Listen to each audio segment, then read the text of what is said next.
everyone! Welcome back again to my channel. So mga kasukay, mga kalingap, isang mapagpalang araw na muli sa atin lahat. So for today's vlog, eto nga alamin natin bakit kaya ayaw umalis ng mama ni Early, kahit si Early, doon sa kanilang bahay na nasira ng bagyo. So alamin po natin sa video na ito, pero bago natin simulan yan, huwag niyo pong kakalimutang mag-subscribe, Val Santos Matubang, Kalingap Rob, Ate Edna Vlogs, at supportahan po natin Kalingap Edu. So, eto alamin natin ano kaya yung reason bakit kaya ayaw umalis dito ng mama ni Early, kahit si Early ay ayaw. So, alamin po natin. Tara, panoorin po natin ang video na ito. Naisip na dito, tumayo ulit. Nay. Di kaya parang lugi ka din, siyempre, yan hindi naman din sa iyo yung lupa. Di naman sila pa titibayin, parang kung saan yung dati lang Pang samantala lang na yung mga kahit yung mga plywood na ibang pwedeng gamitin, kandos pwede. Yung bang haligi ang gusto ko matibay-tibay at pag humangin ay baka kabumaan. At bakit niyo po naisipang bukod sa kasi di kayo naghintay parang diretso na agad kayo pagpagawa ng bahay, di na kayo naghintay ng plano natin. So, sabi nga sir ni Rodney, ang haligay di bali matibay-tibay, tapos yung kahit dati na lang yung bubong. Hindi kasi may ibang plano sana yung ibang mga tumutulong na parang gusto ng apartment. So parang anong nangyari, parang si Early nung nakachat ko siya, parang against siya. Parang hindi niya gusto yung ganung plano. Parang gusto sana kasi nung sponsor na bigyan muna kayo ng matitiran na simple. Yung pinakamura lang makukuha dito sa lugar para ito sir, mabayad din kami dito lang kahit yung para matirahan din ang sayang din yung mga sawa ang babae din parang kabulat ay kumayayos namin dito matitirahan sa kong anak bakit niya sila anak. So parang mas iniisip niyo po mas makakatipid ng konti kung gagawin na lang ganito. Kung naiintindihan ko, pwede naman talaga. Actually, may mga napagawa na tayong mga bahay na at least worth 30,000. Basta lang siya, sobrang light materials lang. Ito po. Yan. Ito. Bahay-bahay. Grabe. Yan. Nilimukan ko yan nung nag-ukaula na, nung lakas. Ito sino? May silungan kami ng mga plato namin. Ito lahat yung mga gamit niyo. Tapos nandito lahat. Ito yung mga gamit din ninyo pala, no? Yan. Grabe. Pinantungan ko nga siya. Una tulog. Kaya, ay grabe. Ginawa ko lang yan kahapon. Ikaw may gawa nito? Oo, nung lakas ng ulan. Ang galing mo talaga na yung magpanday. Natulo lang. Sino po may gawa nitong haligi? Ito? May yan? Yung sinasa kong manugang, binuhusan nila, tapos nagpatulong dun sa pinsan. Nung magbigay baga kay sir ng pera, siya yan. Talagang inano namin talaga, di baling magtiis kami ng walang mata, kahit walang ulam. Walang ulam, basta may tindig. So, ang mangyayari pagka nyo na, dito lang talaga kayo itong square na ito lang. Yan lang. Oo, tama yan, para at least maliit lang. Saka sir, mataas-taas ay kakumulol, hindi ka masyadong Oo, grabe. Kakaano pa rin dito. Dito kayo nagluluto po, Nay? Dito, pag nag-uulang nga, hindi nagluluto. Paano pag maulan? Basa-basa nga ni ako sir yan. Basa-basa. Ito palang anak ni nanay, yung asawa.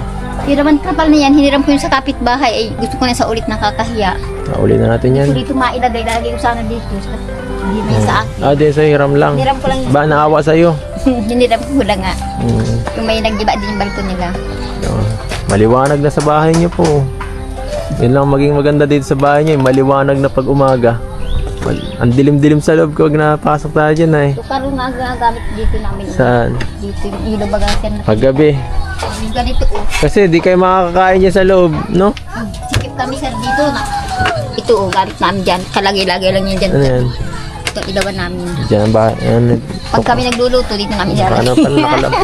Ganyan pala. Ganyan ang yan yung nakita ko nung nakaraan na kumakain kayo. Hangin, napapaling.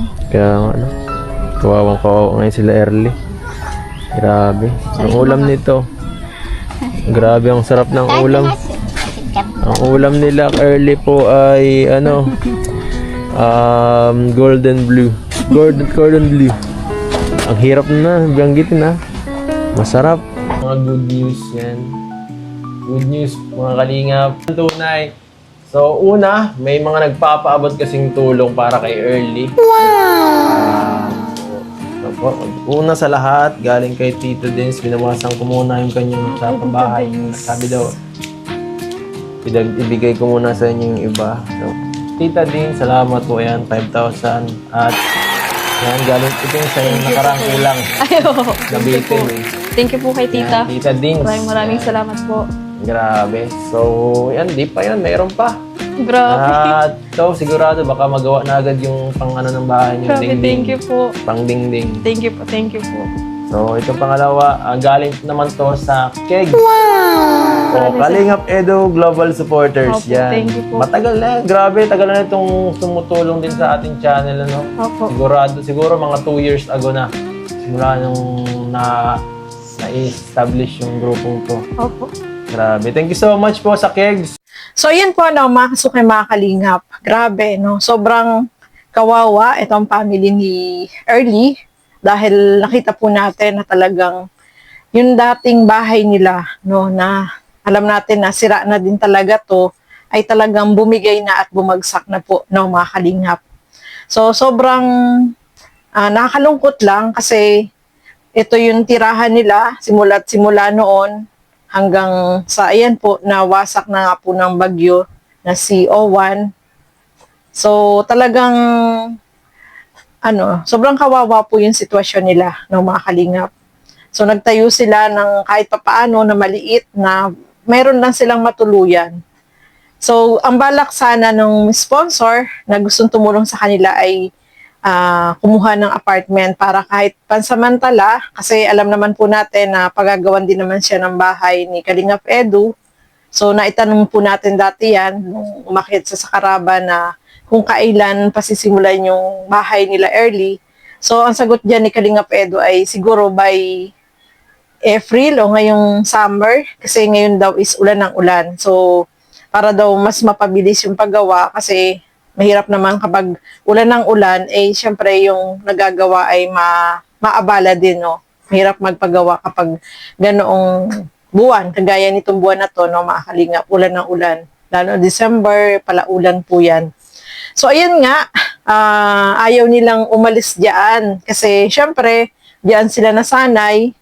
Tapos kung uupa rin lang daw ng bahay, is ganun din yung mangyayari, yung iupa. So, mas maganda, naisip nila siguro, kinumpute siguro nila, kung halimbawa, 6 months na uupa sila ng apartment, magkano yung magagastos, eh kung magpapagawa sila ng kahit pansamantala na bahay, eh, ganoon din naman yung kalalabasan. So, mas maganda na siguro dyan. Siguro yun naisip nila kasi nga, dyan sila sanay, no, mga kalingap.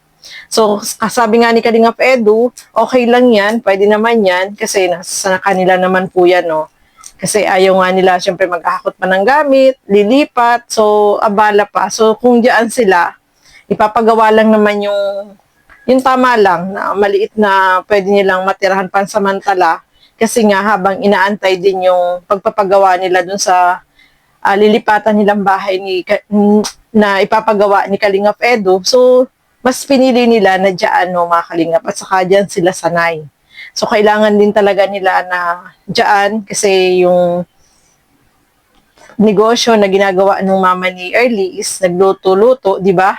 So, dyan sila nasanay. So, mas gusto nila na magawa sila kahit ng maliit na bahay dyan. So, at napaka-bless naman kasi meron pong mga sponsor na tumulong para mapagawan sila ng maliit na bahay dyan, pansamantala, no, mga kalingap. Naiyak nga po si Early kasi nga hindi niya ina-expect na merong sponsor na ang bilis na nag-response, no? Kasi nakita natin, grabe yung bahay nila, talagang nawasak po, no? Totally wala talaga yung bahay nila, nasira. Kasi alam natin, sira na po yun. So, thank you so much po dun sa mga sponsor na nandiyan na nagsusupport dito sa family ni Early. Kahit si Early, eh, ganun din. Sobrang pasasalamat niya kasi hindi niya ina-expect na merong agad-agad na tutulong sa kanila. Kaya lubos-lubos yung kanyang pasasalamat. Naiyak pa nga siya kasi yung blessing na yun ay hindi niya rin ina-expect, no, mga kalingap. At saka, nandiyan naman si Kalingap Edo na talagang tumutulong sa kanila simula noon hanggang sa ngayon ay talagang hindi sila iniiwan, no, mga Kalingap. So, ayan po, no, meron ng blessing na natanggap itong si Early at mapapasimulan na yung kanilang bahay, maliit na bahay pansamantala, no, mga Kalingap. So, ayan po, maraming salamat sa inyong walang sawang panonood at pagsuporta dito sa aking mga ginagawang reaction video. Thank you so much po and God bless sa atin lahat. Bye-bye!